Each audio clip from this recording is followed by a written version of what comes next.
لحظة حرجة في محطة وقود بكارولاينا الشمالية، فالشرطي شون جروبر توقف بجانب رجل. شاهدوا ما الذي حدث بعد ذلك.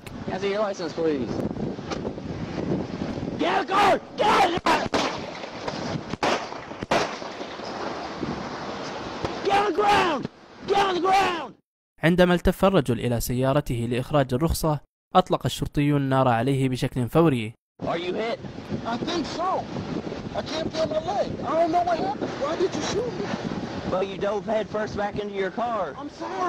الضحية البالغ من العمر 35 عاما بقي على قيد الحياة، أما الشرطي جروبر فتعرض للطرد واتهم بالاعتداء. وفي بيلينغز بمونتانا اقترب شرطي من 4 أشخاص داخل سيارتهم،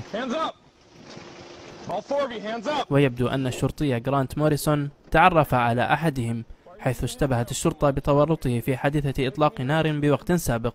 الشرطي قال للشخص بأنه يثير قلقه، ثم حدث الآتي.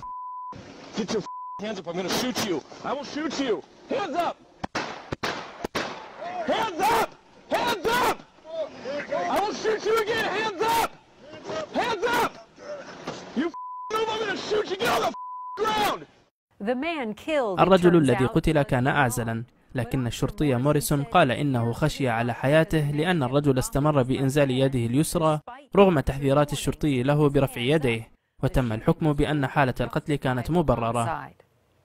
أما في أريزونا فقد صورت كاميرا الشرطي تايلر ستيوارت آخر لحظات حياته بعد محادثة اعتيادية بينه وبين رجل مشتبه به في حالة عنف منزلي.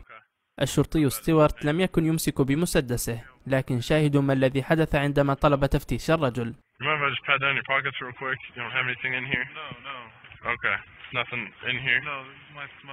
الفيديو ينتهي هنا مع إخراج المشتبه به مسدسا من جيبه، مطلقا 6 رصاصات على الشرطي الذي لم تكن لديه فرصة للبقاء على قيد الحياة.